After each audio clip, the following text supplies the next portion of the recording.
Bhagyalakshmi upcoming எபிசோடில் இங்கே பாக்கியா கோபியை கூப்பிட்றாங்க.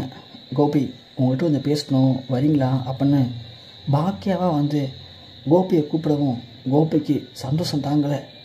என்ன இது நம்ம கண்டது கனவால் நினைவா, அதுவும் பாக்கியாவாக வந்து நம்மளை கூப்பிட்றாளே, பரவாயில்லையே, நம்ம நினச்ச மாதிரி காலையில் நம்ம பார்க்கில் பேசினோம்ல, அதெல்லாம் அவரோட பாக்கியா மனசை மாற்றிடுச்சோ, அதான் பாக்கியாவும் நம்மளை கூப்பிட்றா போல்.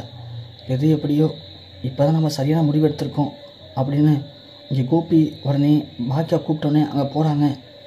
அதை பார்த்த ஈஸ்வரியும் பரவாயில்லையே, நம்ம பண்ணது எல்லாமே கரெக்டாக ஒர்க் அவுட் ஆகிருக்கு.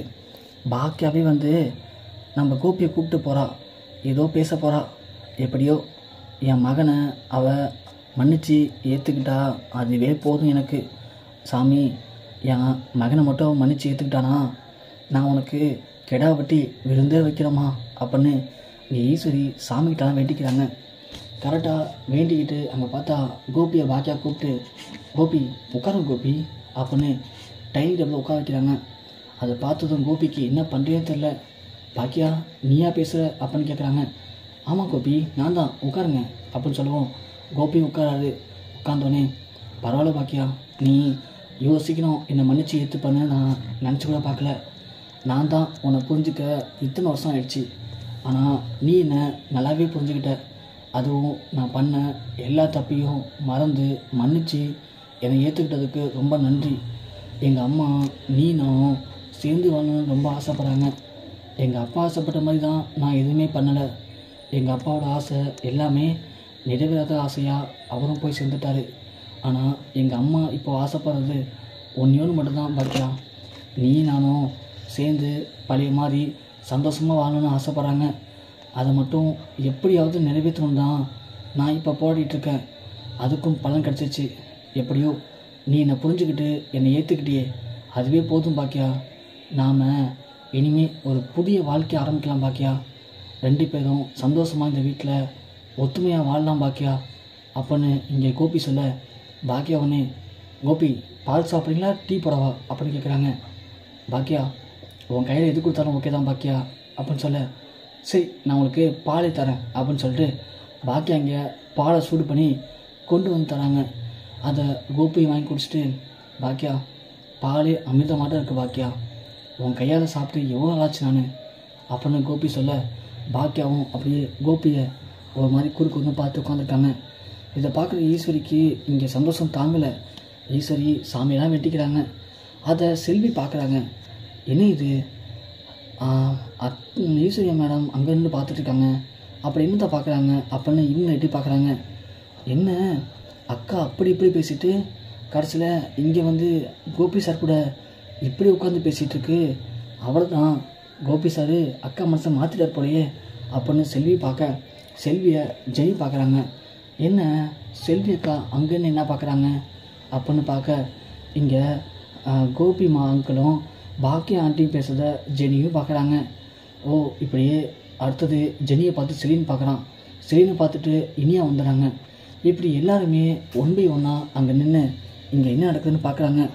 பார்த்தா இங்கே கோபி சொல்கிறாரு, பாக்கியா இனிமேல் நான் எந்த காலத்துலையும் உனக்கு துரோகம் பண்ண மாட்டேன் பாக்கியா அப்படின்னு சொல்லவும், பாக்கியா ஒன்று சரி அப்படின்னு சொல்கிறாங்க.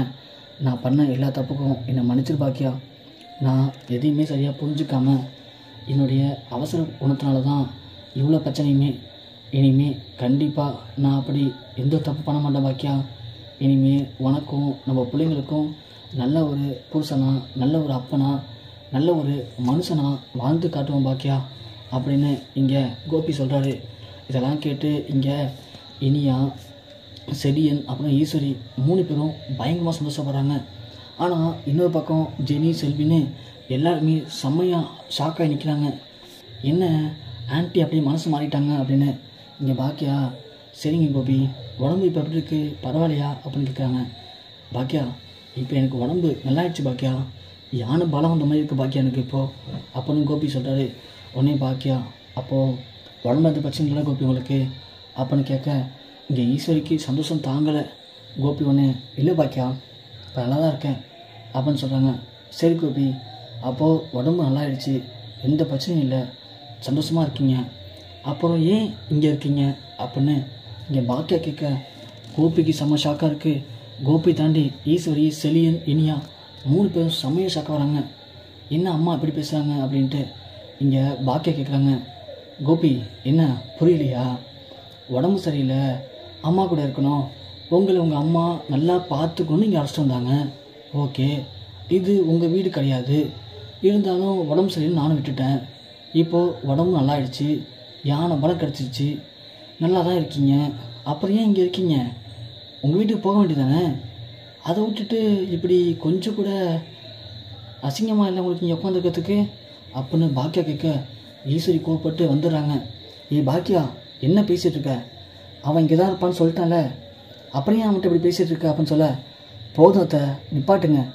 என்ன உங்கள் புள்ளைய பற்றி பேசினா உடனே பாசம் பொங்குதா?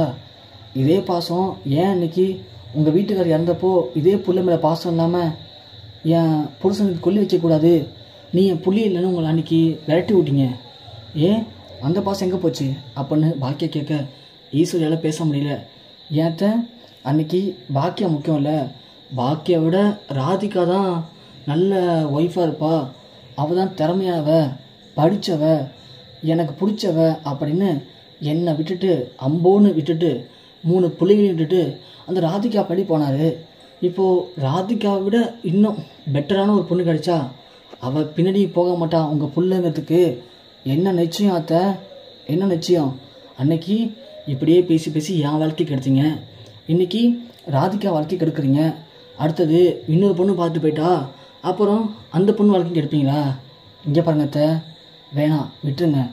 அவருக்கு உடம்பு சரியில்லை, அவரை பார்த்துக்கணுன்னு அழைச்சிட்டு வந்தீங்க, நானும் அமைதியாக பொறுத்து போனேன். இப்போது அவருக்கு உடம்பு சரியாயிடுச்சு, நல்லா தான் இருக்கார். அவரோட வீடு ராதிகா வீடு தான், அவருடைய ஒய்ஃப் ராதிகா தான், அதை யாராலையும் மாற்ற முடியாது, அது அவராக தெரிவிக்கிட்ட வாழ்க்கை. அப்படி இருக்கும்போது அவருக்கு பிடிச்சி போய் தான் அங்கே போனார். அப்போது இனிமேல் அவருக்கு இங்கே இடம் கிடையாது, அவரை ஒழுங்காக வெளியே அனுப்புங்க அப்படின்னு சொல்ல ஈஸ்வரி ஒன்று முடியாது பாக்கியா, நீ என்ன சொன்னாலும் சரி, என் பையன் பண்ண தப்பு அது, அவனே இன்றைக்கி திருந்துட்டான், அவனுடைய வாழ்க்கை இதுன்னு இன்றைக்கி அவனே முடிவு பண்ணிட்டான், அவனுடைய எதிர்காலம் அப்படிங்கிறது இங்கே இருந்தால் மட்டும் தான் கரெக்டாக இருக்கும் அப்படின்னு ஈஸ்வரி சொல்ல, இங்கே பாருங்கத்த, இது வரைக்கும் நான் சொல்லாத வார்த்தையை சொல்ல வச்சிடாதீங்க, இது என்னுடைய வீடு, இங்கே யார் இருக்குங்கிறத நான் தான் முடிவு பண்ணோம். கோபி உடம்பு சரியாயிடுச்சு, இனிமேல் அவர் இங்கே இருக்கக்கூடாது, அப்படி மீறி இருந்தார்னா அப்படின்னு சொல்ல, என்ன பாக்கியா பண்ணுவேன், இது உன் வீடு தான், அப்போது கோபி இங்கே இருக்கக்கூடாதுன்னு சொன்னால் நானும் இங்கே இருக்க மாட்டேன் அப்படின்னு ஈஸ்வரி சொல்ல, உடனே செலியனும் அப்படின்னா நானும் இங்கே இருக்க மாட்டேமா அப்படின்னு செலியன் சொல்கிறான். அடுத்தது இனியாவும் நானும் டேடி கூடவே போகிறேன்னு சொன்னாங்க. பாக்கியா ஒன்று, இங்கே பாருங்கள், இந்த மிரட்டல் ஹோட்டலுக்கெலாம் பயப்படுறதுக்கு நான் ஒன்றும் பழைய பாக்கியா இல்லை, இங்கே யார் இருக்கணும்னு விருப்பம் இருக்க விடுங்க, ஆனால் கோபி இங்கே இருக்கிறதுக்கு எனக்கு விருப்பம் இல்லை, கோபி கிளம்பி தான் ஆகணும்.